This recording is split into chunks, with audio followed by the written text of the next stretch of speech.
بسم اللہ الرحمن الرحیم ایاک نعبد و ایاک نستعین۔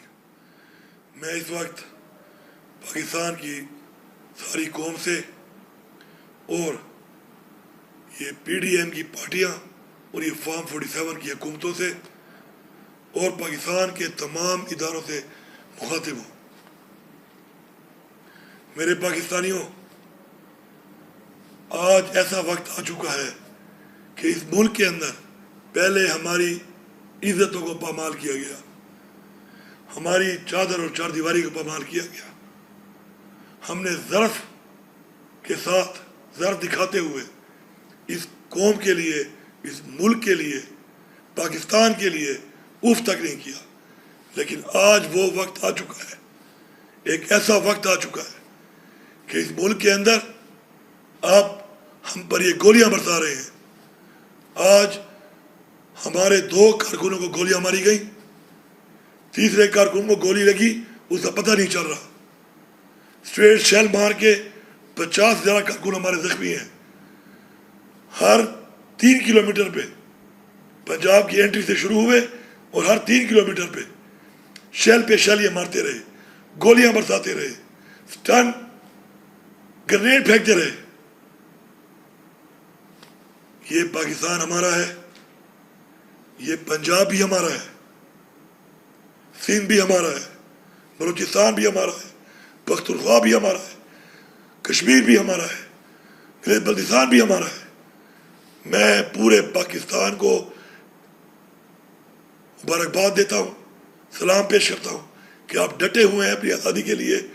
آج کے دن پنڈی ڈویژن کی عوام کو اور پختونخوا کی عوام کو سلام پیش کرتا ہوں، اور ساتھ یہ پیغام دے رہا ہوں کہ آج کئی پولیس والے آج ہمارے ہتھے چڑھے ہم پہ ظلم کرنے کے بعد، اور میں نے ان کو ریسکیو کیا کیونکہ مجھے اور ہمارے لوگوں کو ان کی فیملی سے خیال تھا، ان کے بچوں کا، ان کے گھر والوں کا خیال تھا۔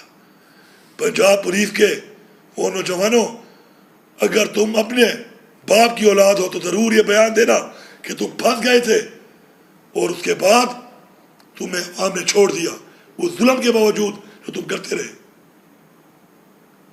اس کے بعد اب یہ بھی سن لو سارے، اگر کوئی گولی برسائے گا اس پہ گولی برسائی جائے گی۔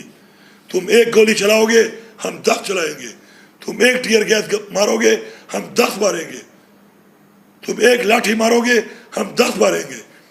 پختونخوا کے لوگوں سن لو، تمام قبائل کے لوگ ہماری پارٹی میں ہیں، تمام قبائل اپنے جرگے کرو اور یہ فیصلہ کرو کہ آج کوئی اور ہے تو کل تم بھی ہو سکتے ہو۔ سب متحد ہو کے اکٹھے ہو جاؤ۔ اس کے بعد ہم اگر جائیں گے اور کوئی یہ سمجھتا ہے یہ پنجاب ہمارا ہے، اور کوئی یہ سمجھتا ہے پنجاب کی عوام ہمارے ساتھ ہے، کوئی یہ سمجھتا ہے کہ وہ ہمیں مارے گا تو پھر مرنے کے لیے تیار رہے۔ یہ میرا واضح پیغام ہے اور یہ دھمکی نہیں ہے، یہ اصلاح کی آخری وارننگ ہے۔ میں اعلان کر رہا ہوں یہاں پر پاکستان کے تمام اداروں کو کہ اگر آپ اپنی قوم کی آواز نہیں سن سکتے، اپنی قوم کی رائے کی عزت نہیں کر سکتے تو سائڈ پہ ہو جائیں۔ عوام کو فیصلے عوام میں کرنے دیں، سیاسی فیصلے سیاسی فکروں کو کرنے دیں، بیچ میں نہ آئیں، اور پھر دیکھیں کہ آگے کیا ہوتا ہے۔ میں باقاعدہ طور پہ آج انقلاب کا اعلان کر رہا ہوں، کیونکہ انقلاب کے علاوہ اس وقت ہمارے پاس کوئی اور حل نہیں ہے۔ اس وقت پامالی کے بعد، چادر اور چار دیواری کی پامالی کے بعد اپنا ضرر ثابت کر دیا ہم نے، اب بس ہو گئی ہے۔ کوئی گولی چلائے گا تو گولی کھائے گا، پھر دیکھ لیں گے۔ اللہ نے ایک زندگی دی ہے، اس کے ہاتھ میں ہے، کسی کتنی لکھی ہے وہ فیصلہ اس نے کرنا ہے۔ آپ سب کا بہت شکریہ۔